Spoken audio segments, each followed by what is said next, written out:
আছে, আবু হুরায়রা মহিলাটারে কেন তাড়ায়া দিলি? তুমি ধ্বংস হয়ে যাও, তুমি বিনাশ হও, মহিলাটারে কেন তাড়ায়া দিলা? অথচ আল্লাহ তাআলা জিবরাইলের মাধ্যমে মহিলার ইস্তেগফার আর চোখের পানির কারণে তওবার আয়াত নাজিল করেছে। ইল্লা মান তাবা ওয়া আমানা ওয়া আমিলা আমালান সালিহা,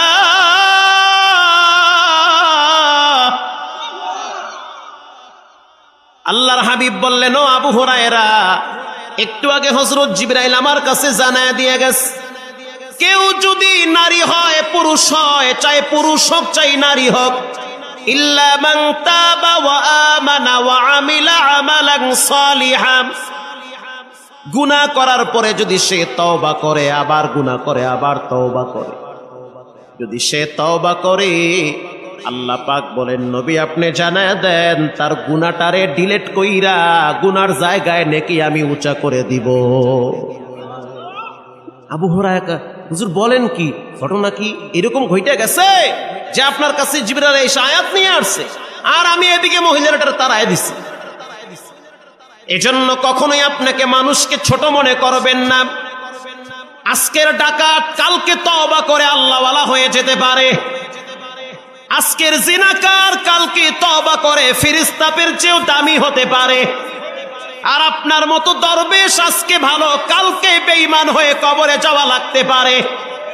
কখনো অহংকারী ভাব প্রকাশ করবেন না, মানুষকে দূরে সরায় দিবেন না, বরং আশার বাণী শোনা। যত পাপ করো দূর হইও না, রবের দরওয়াজা বন্ধ না, বরং খোলা আছে।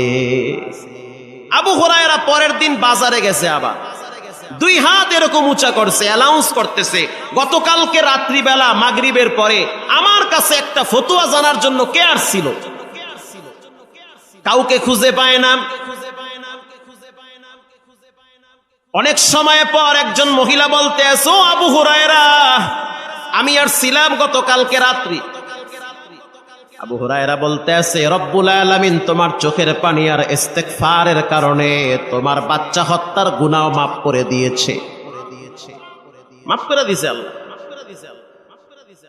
মহিলা চোখের পানি ছেড়ে দিয়া দুইটা হাত উপরে উঠাইয়া কয়, আল্লাহ এত বড় খুশনসিব তুমি নবীর মাধ্যমে জানায় দিছো, আমি তোমারে কি দিব, আমার কিচ্ছু নাই, তবে আমি আপনার নবীর সাহাবী আবু হুরায়রাকে সাক্ষী রেখে বললাম, আমার বাবার সম্পদের ওয়ারিস সূত্রে আমি একটা খেজুরের বাগান পাইছি, আল্লাহ আপনি সাক্ষী, আমার খেজুর বাগানটা আপনার রাস্তায় আমি দান করে দিলাম।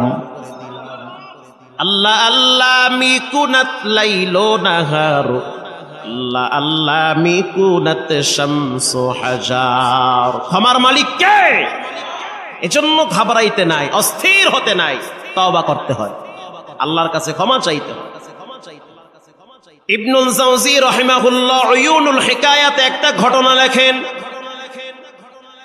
বিখ্যাত ইমাম ইবনুল জাওজি তিনি লেখেন যে মালিক ইবনে দিনার একবার বাইতুল্লাহ হজে গেছে, লাব্বাইকের আওয়াজ দেওয়ার পর বাইতুল্লাহর হেরেমের পাশে শুয়ে আছে, শুয়ে শুয়ে তাকায় দেখতে আছে অনেক মানুষ সাদা কাপড় পেঁচাইয়া লাব্বাইকের আওয়াজ দেয়, আর তিনি ভাবতেছে যে আমি যদি বুঝতে পারতাম কার হজ কবুল হয়েছে কারটা কবুল হয় না। এটা ভাবতে ভাবতে তিনি ঘুমায় গেলেন। স্বপ্নে একজনে বলতে আছে, ও মালিক ইবনে দিনার, অন্যের হজ নিয়ে টেনশন করিও না, তুমি তোমারটা নিয়ে চিন্তা করো। মনে রাখবা এবছর হাজিদের সবাইর হজ কবুল হয়েছে, একজন ব্যক্তির হজ কবুল হয় নাই, তার নাম হলো মুহাম্মদ ইবনে হারুন, তার বাড়ি হলো বাগদাদে।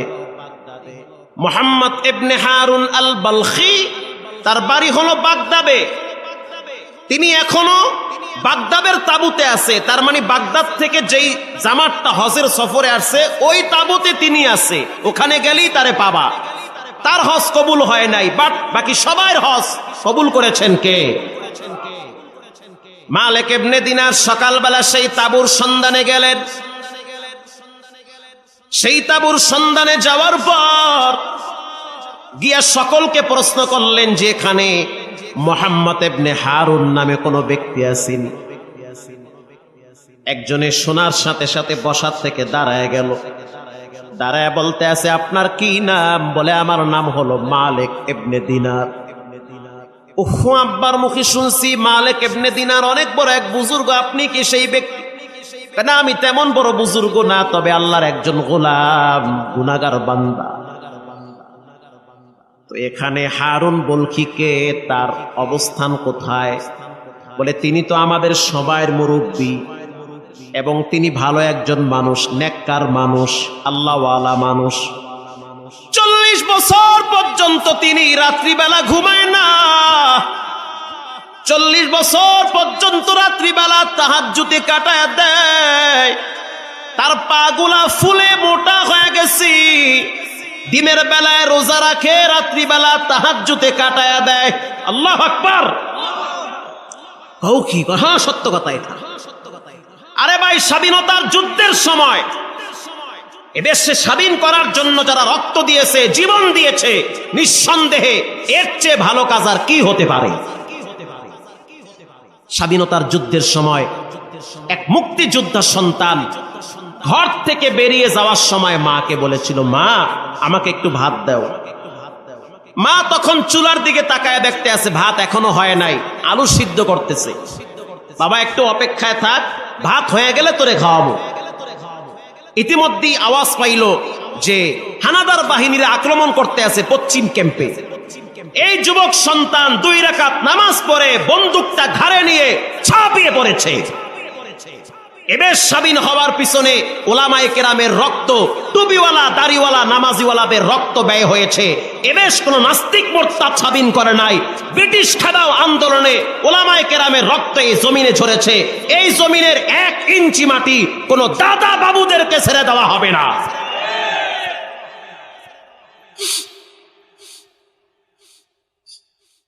বারো বছর পর্যন্ত সেই মা ভাত খায় নাই। আমার সন্তান বলেছে যে আমি ভাত খাবো, কিন্তু সে খেতে পারে নাই, যুদ্ধে ঝাঁপিয়ে পড়েছে। ভাত হওয়ার পরে মা বসে আছে ভাত নিয়ে, সন্তান যুদ্ধের ময়দানে শহীদ হয়ে গেছে। ওই মা 12 বছর পর্যন্ত ভাত খায় নাই, অন্য কিছু খেয়েছে, ভাত খায় নাই। তো এটা অন্তরের ব্যাপার, এটা মানুষকে বোঝানো যায় না, নিজে নিজে বুঝতে হয়। এটা বোঝানো যায় না। মালিক ইবনে দিনার বলতে আছে তোমাদের সেই আল্লাহর ওলি কোথায়,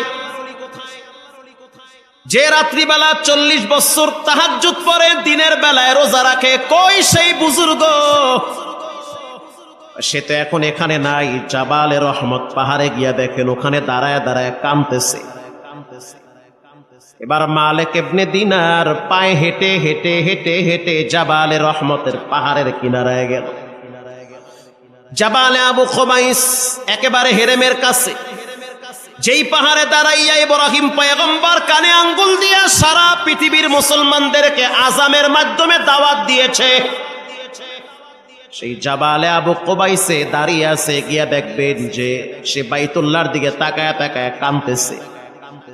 মালিক ইবনে দিনার কাছাকাছি গিয়া দেখছে দাড়ি পাকা এক মুরব্বী, একটা হাত নাই, অর্ধেক নাই, বাকি অর্ধেক হাত ঘাড়ের সাথে ঝুলাইয়া, আর একটা হাত বাইতুল্লাহর দিকে ফিরে চোখের পানি ছেড়ে কাঁদে। মালিক ইবনে দিনার পিছনে দাঁড়াইছিল লম্বা টাইপ, আর ওই হারুন বলখিয়া যে চোখের পানি ছেড়ে হাত তুইলা আল্লাহর দরবারে কান্দে আর কয়, আল্লাহ, জীবনে এমন একটা অপরাধ করছি, দাড়ি পাইকে গেছে, তারপরও সেই কথা ভুলি নাই। জীবনের শেষ মুহূর্তে এসে তোমার দরওয়াজায় আবার আমি উকি দিয়েছি। আমার আপনজনরা সবাই জানে আমার মতো ভালো মানুষ দুনিয়াতে কেউ নাই। আমার সফর সঙ্গীরা সবাই জানে আমার মতো দরবেশ কেউ নাই।